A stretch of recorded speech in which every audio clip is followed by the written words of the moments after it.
절망 중 위로 감사 측량 못할 은혜 감사 크신 사랑 감사해. 말씀 우리 함께 읽고 묵상하도록 하죠. 누가복음 19장 28절에서 36절까지 말씀을 함께 번갈아 가면서 읽겠습니다.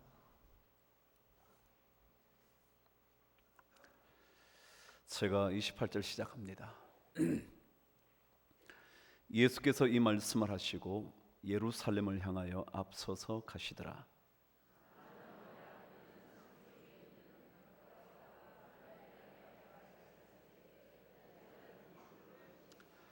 이르시되 너희는 맞은편 마을로 가라. 그리로 들어가면 아직 아무도 타보지 않은 나귀 새끼가 매여 있는 것을 보리니 풀어 끌고 오라.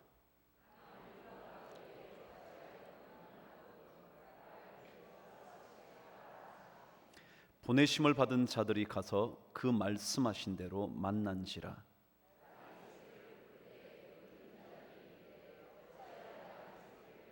대답하되 주께서 쓰시겠다 하고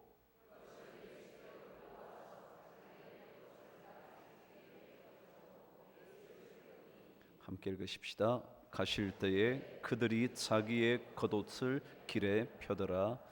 아멘. 벌써 11월 중순이 됐습니다. 오늘 11월 15일이니까 절반을 달려왔네요. 이제 2주만 지나면 겨울이 찾아오는 12월이 될 것 같습니다. 요즘 가을 바람이 참 선선하죠. 제 생각에도 그렇습니다. 이 계절마다 부는 바람은 느낌이 달라요. 봄바람의 느낌을 혹시 아시나요? 뭔가 마음이 따뜻해지는 듯한 느낌이요. 여름바람이요.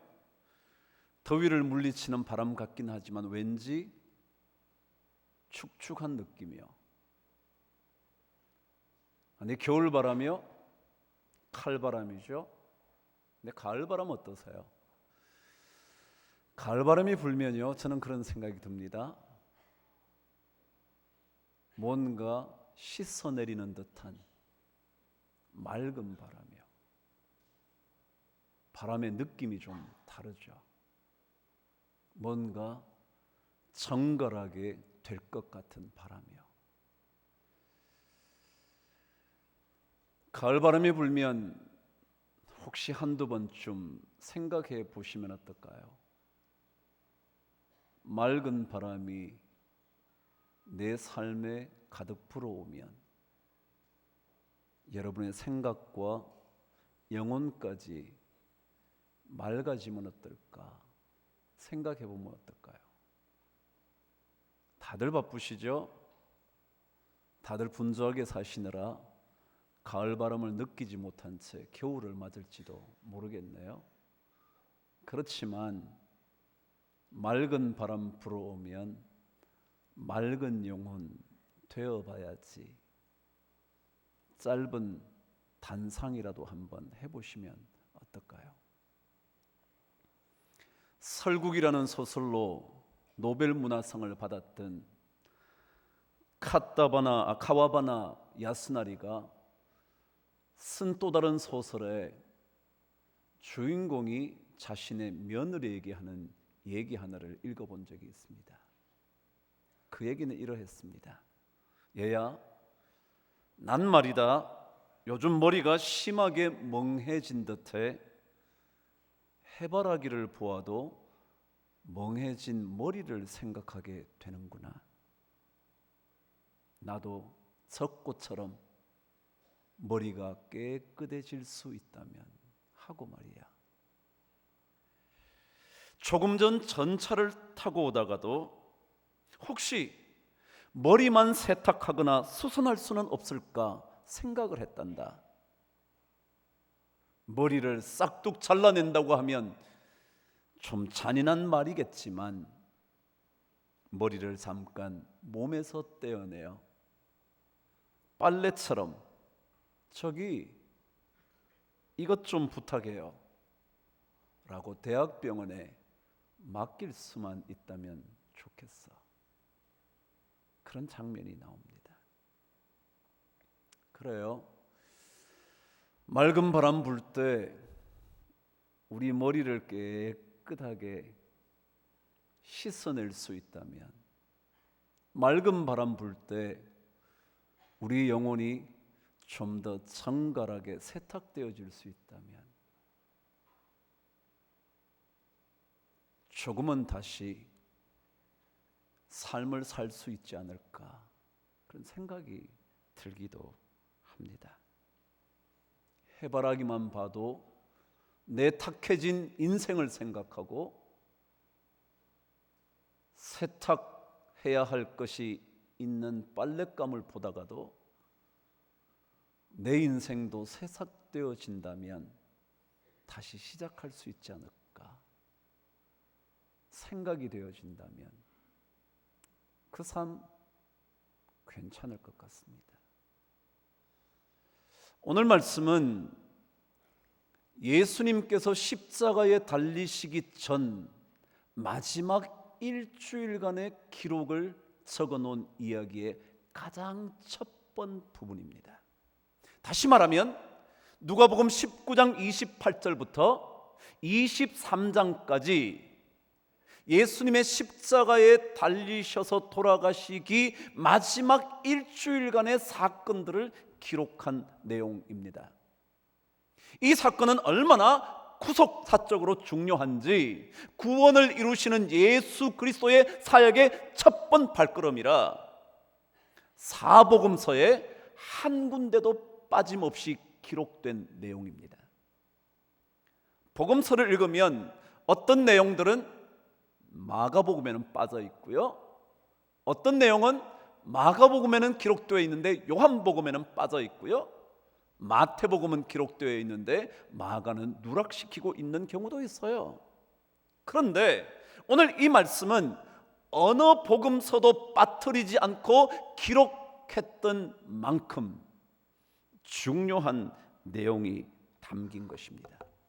십자가의 고난을 통하여 우리의 죄를 사해 주시기 위하여 십자가의 고난을 앞둔 주님의 이야기, 그 첫 번째 열어주는 이야기라 중요하다는 거죠.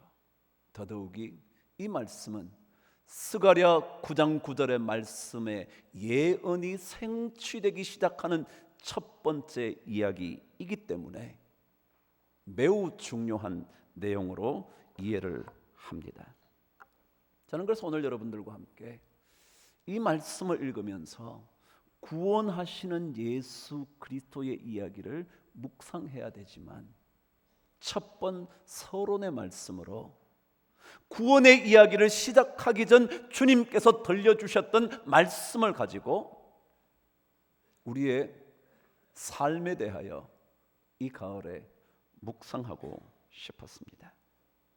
나귀를 타시고 나귀 새끼를 타시고 예루살렘으로 입성하시는 예수님의 이야기의 첫 번째 부분을 묵상함으로 구원사역의 첫 번째 이야기를 열어가려고 합니다. 먼저 저와 함께 31절 읽겠습니다. 시작.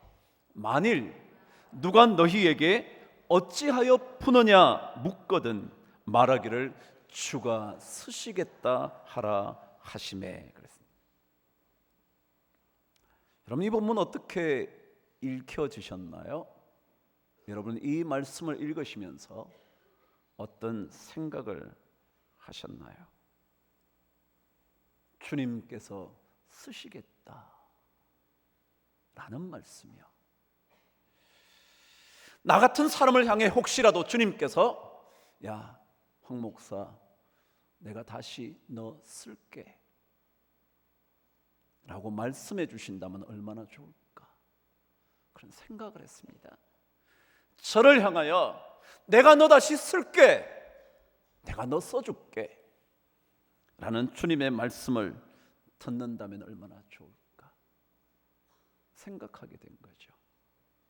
여러분, 우리 어차피 살아가야 하는 인생에 쓰임받는 인생 좋은 거 아닐까요? 필요 없는 존재가 아니라 꼭 필요한 사람이요, 우리 가정에 꼭 필요한 아버지요, 우리 가정에 너 같은 자식 전부였으면 좋겠어 라고 말하는 그런 자식이요. 아니, 주님께서 이 공동체를 위하여 쓰고 싶으실 때 그래, 내가 너 쓸게 라고 말씀하시는 음성을 들을 수 있다면 얼마나 좋을까 생각한 것이죠. 여러분, 세상은요, 능력이 사라지면, 나이가 들면, 몸이 노쇠하면, 기술을 가진 것이 쓸모없는 기술이 되어가면 더 이상 쓰지 않으려고 합니다. 여러분, 경험해 보셨죠? 이제는 더 이상 옛적처럼 여러분을 찾지도 않는 삶 혹시 경험해 보시지 않으셨습니까?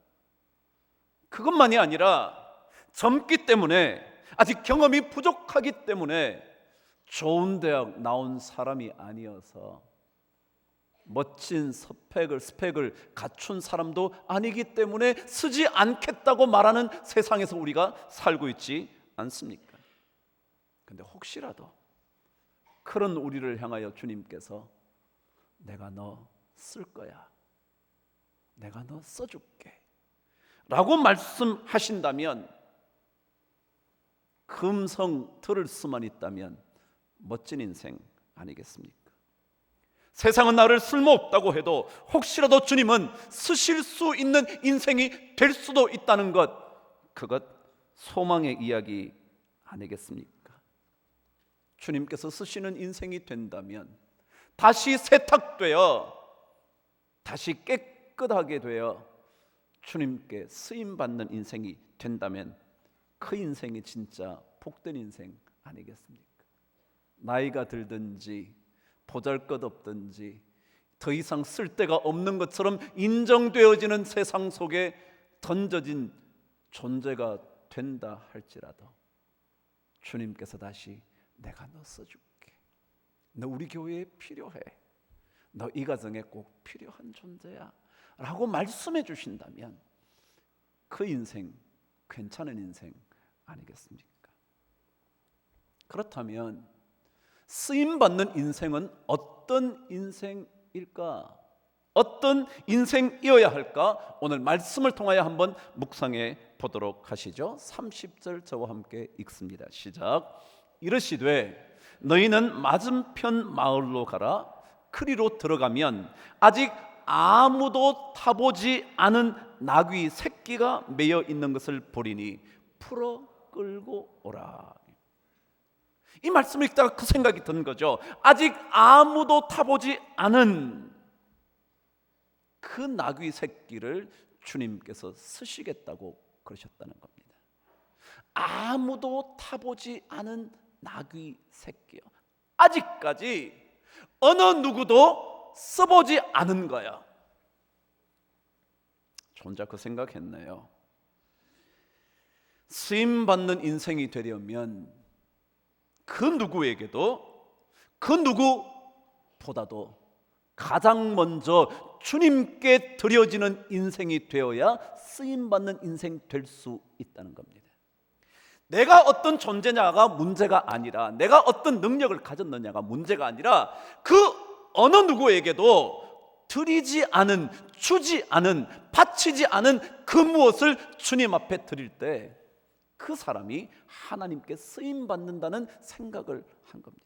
여러분, 옛날에 구약시대 때 제사를 드릴 때 가장 중요한 요소 중에 하나가 한 번도 멍에를 메어보지 않은 암송아지라는 표현이 있습니다. 민수기 19장에 보면 한 번도 멍에를 누군가를 위하여, 어느 주인을 위하여, 어느 가정을 위하여 메어본 적이 없는 암송아지를 하나님께 드리는 겁니다.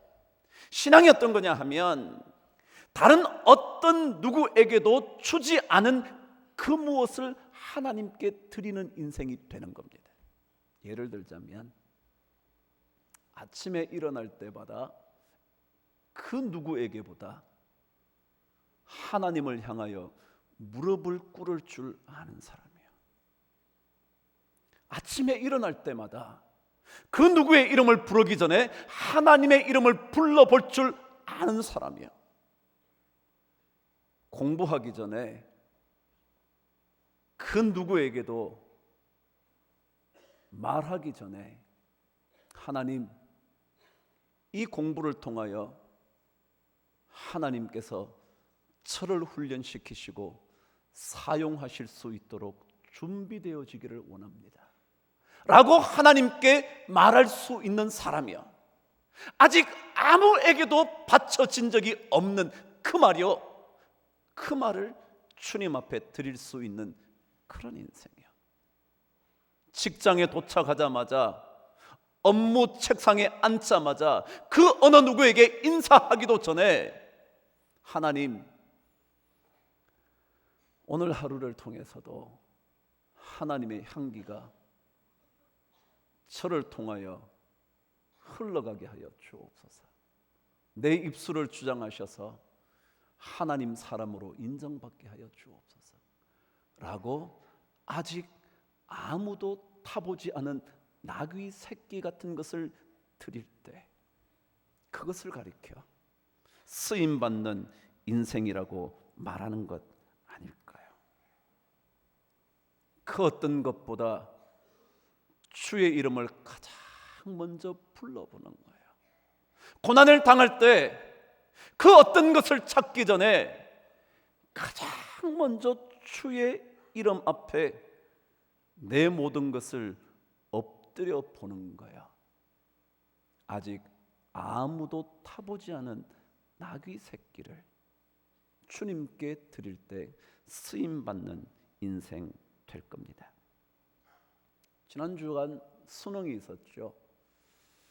목요일날 시험 치는 부모님들이, 시험 치는 학생들을 위하여, 자녀들을 위하여 주로 어머니들이 그리고 할머니들이 교회에 찾아오셔서 기도하기 시작을 했죠. 그래서 9시에 제가 1교시가 시작되는 그때 제가 처음으로 예배를 함께 드렸습니다. 제가 말씀을 전하고 우리 어머님, 할머님께 부탁 하나를 했습니다. 이렇게요. 여기 계시는 어머니들 이제, 할머니들 이제 시험 마치고 되돌아올 자녀를 위해 편지 한번 써보십시오. 시험을 다 마치고 되돌아온 그 자녀들이 책상 위에 여러분의 편지 한 통 받게 해주시라고. 예를 들면, 야, 너 참 수고 많았다, 고생 많았지, 엄마도 너에게 최선을 다해 해주고 싶었는데 나도 너무 힘들어 너네 마음을 아프게 했던 때도 있었던 것 같아. 참 미안하네. 생각해 보니까 고생이 나보다 내가 더 심했을 텐데 그래도 너 여기까지 잘 와서 시험 치르니 참 고맙다. 고생했다. 그러나 인생이 이 시험만은 아닐 거야. 모든 인생의 시험에서도 네가 잘 헤쳐가기를 바란다. 엄마가 부족하지만 기도해 줄게. 할머니가 곁에서 기도로 응원해 줄게. 그런 편지 한번 써보시라고. 제가 그랬죠. 그러고는 이사야 30장 18절 19절 23절 말씀을 제가 말씀을 전했습니다. 그 말씀은 이랬습니다. 누가 복된 인생을 사느냐 하면 하나님을 기다리는 인생이 복된 인생을 산다고 기록되어 있는 것을 전하면서, 여러분의 자녀들이 시험 잘 치르는 것 중요하고 좋은 대학 가는 것도 중요하지만 그것보다 더 멋진 일은 그가 평생 동안 하나님을 기다리며 사는 인생 되는 게 좋은 걸 거라고. 왜냐하면 그 말씀에 의하면 하나님은 어떤 분이냐 하면 은혜를 베푸시기 위하여 우리를 기다리고 계시는 분이라고 기록되어 있기 때문에 너의 인생의 수많은 시험의 순간에 하나님께서 은혜를 주시기 위하여 기다리고 계시는 분이기 때문에 그 하나님을 기다리는 게 훨씬 더 복된 걸 거야.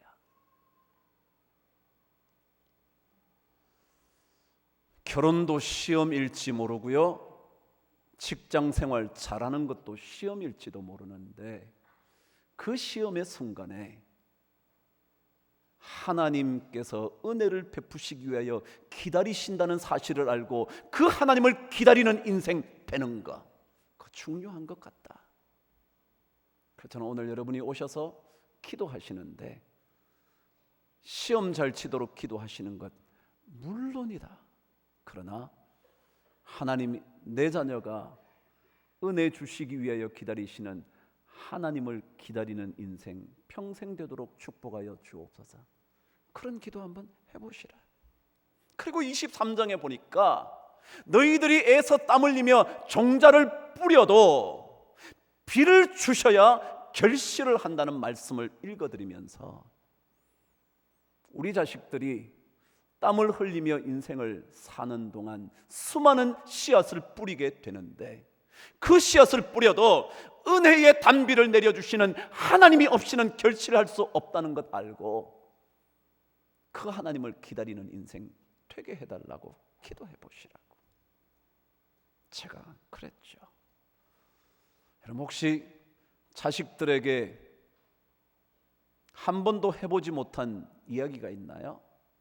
공부 잘해라 그런 말 수도 없이 해보셨죠? 그런 것 말고요, 정말 하나님 앞에 다른 어떤 누구에게 말하지 않은 정말 내 자식에게 믿음의 이야기를 아직 아무도 타보지 않은 나귀 새끼처럼 한번 해보신 적 있으시냐고요? 그거 해보는 거죠.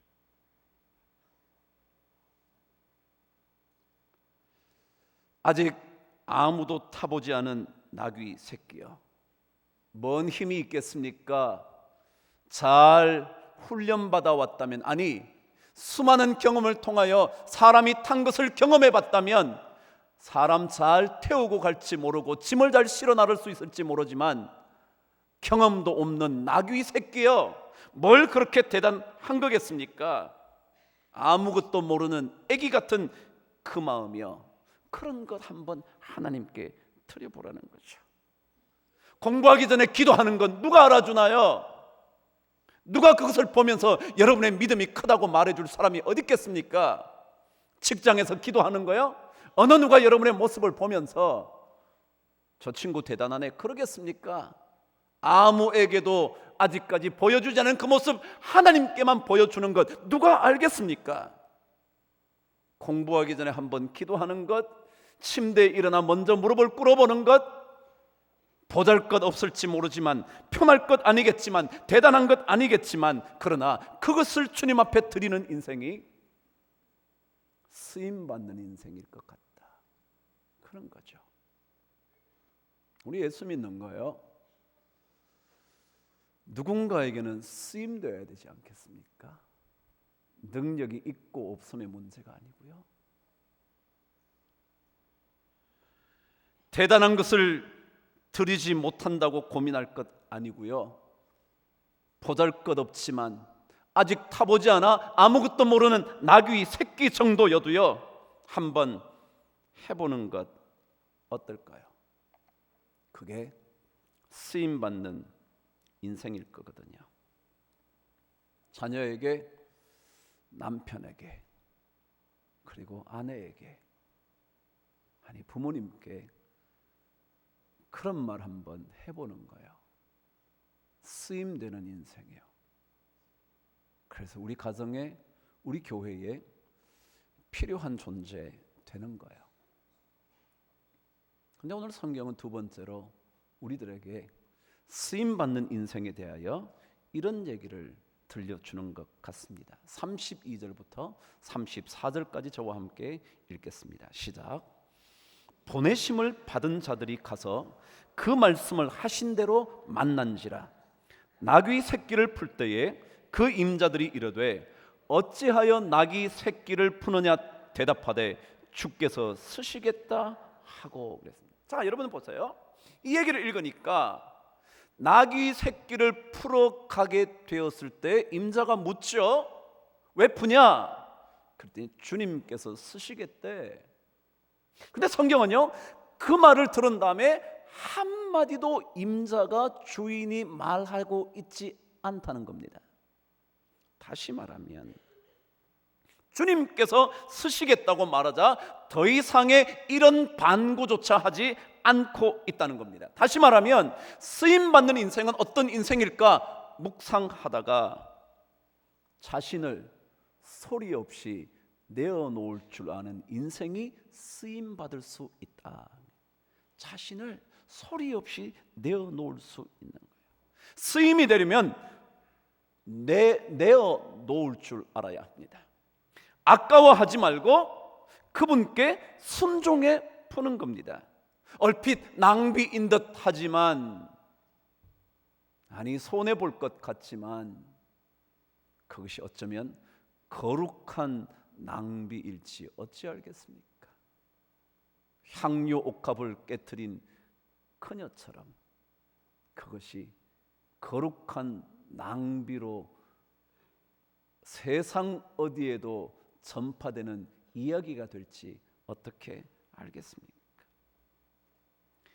한 번도 타보지 않은 나귀 새끼에 불과하지만, 아니 그렇기 때문에 어쩌면 아무에게도 내어놓은 적이 없어서 더 소중한 그것을 주님을 위하여 내어놓게 될 때 그 사람의 인생이 쓰임받는 인생 되는 것 아니겠습니까? 그래서 마침내 그 나귀 주인은 예수님의 구원 사역의 첫 번째 장 예루살렘의 입성을 열게 된 주인공이 되었을지도 모르지 않겠습니까? 그리고 십자가를 억지로 지게 된 구레네 사람 시몬처럼, 아니 어느 누구도 예수님의 시체가 두려워, 군병들이 두려워 아무도 감히 요청할 수 없을 때 주님의 시체를 요구해 깨끗한 세마포로 싸게 되었던 아리마대 요셉처럼 그런 것 되는 것 아니겠습니까? 여러분, 아까워하는 만큼 인생은 축소됩니다. 그러나 내어놓는 만큼 그 사람의 인생은 확장됩니다. 왜냐하면 주님께서 쓰시기 때문에 그렇습니다. 최근에 김혜자 씨 얘기를 읽었습니다. 그분이 예수를 만난 지 20년이 지나간답니다. 사실은 20년이 아니라 어릴 때부터 예수를 믿었다고 하네요. 자신의 어머니께서 열심히 신앙생활을 하셔서 자기도 어릴 때부터 교회를 다녔다는 거예요. 그러면서 그러나 하나님 주님을 만난 것 20년 이제 넘어간다고. 근데 그분이 월드비전이라는 것을 통해서 제3세계의 어린이들, 빈곤한 국가의 아이들을 살리는 사역을 수십 년 해오고 있답니다. 한 달에 몇 명을 도우는가 하면 103명을 도운답니다. 한 아이당 3만 원씩. 얼마쯤 되나요? 309만 원 정도 되네요. 그걸 매달 보낸다는 거예요. 근데 이미 2019년치까지 다 내어놓았대요. 근데 그분이 그런 얘기를 합니다. 자기는 치매가 들 때까지, 그래서 대사를 더 이상 외울 수 없을 때까지 자신의 일을 할 것 같다는 거예요. 그런데 그 일을 하고 난 다음에 돈을 받게 되면 가장 먼저 하는 게 뭐냐면 그 아이들을 위해 돈을 떼어놓는 일이래요. 103명의 아이들을 살리기 위하여 돈을 받자마자 제일 먼저 떼어놓는 게 그 돈이래요. 그래서 내가 치매가 들어 더 못한다면 모르겠지만 그때까지는 열심히, 그래서 그 아이들을 먹여 살려야 한다고. 그래요. 묶어두어서 자신의 인생을 좁히지 마시고 내어놓음으로 거대한 인생의 발걸음을 내딛는 축복이 있게 되기를 바랍니다. 우리 상도들이요, 주님께 내어놓으면 내어놓을수록 하나님은 우리를 더 멋지게 사용하실 수 있습니다. 마치 과부의 두 렙돈을 보시면서 주님께서 그렇게 말씀하셨죠. 이 가난한 과부가 모든 사람보다 많이 넣었도다. 그들은 다 그 풍족한 중에서 넣었거니와 이 과부는 그 가난한 중에서 자기의 모든 소유 곧 생활비 전부를 넣었느니라 하시니라. 여러분, 하나님은요, 많고 적음의 문제가 아니라는 거죠. 많이 내었기 때문에 하나님께서 쓰시겠다고 말씀하시는 게 아니라는 거죠. 많이 내어 놓았다고 거대한 헌신이라고 말씀하지 않는 거죠. 내어 놓음이라는 것은 주님을 향한 영혼의 고백이라는 거예요. 양으로 따지자면야 부유한 자들이 내놓은 것에 100분의 1이라도 됐겠습니까? 그러나 주님은 그것을 말하지 않습니다. 하나님을 향한 간절한 마음이 있을 때, 그래서 주님 앞에 그것을 내어놓을 줄 알 때 그 사람은 쓰임받는 인생이 된다는 거죠. 김혜자 씨처럼 치매로 인하여 더 이상 대사를 외우지 못하는 그 순간까지 쓰임받는 인생 되고 싶다는 거죠. 그럼 우리요, 다 주님 위에 산다 말하고 있지 않습니까? 주님 위에 사는 인생, 여러분과 저의 인생, 더 멋지게 쓰임받는 인생 되면 좋겠습니다.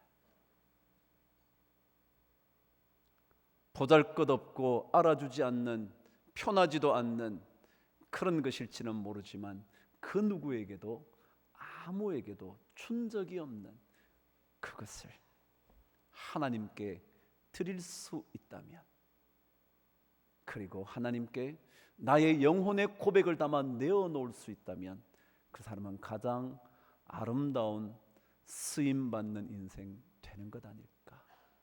저는 우리 모든 성도들이 그런 성도들로 살아갈 수 있게 되기를 주님의 이름으로 축복합니다. 기도하겠습니다. 하나님 아버지, 더 멋지게 쓰임받을 수 있도록 우리를 붙드시고 세우시고 깨우쳐 주시고 인도하여 주옵소서. 예수님 이름으로 기도합니다.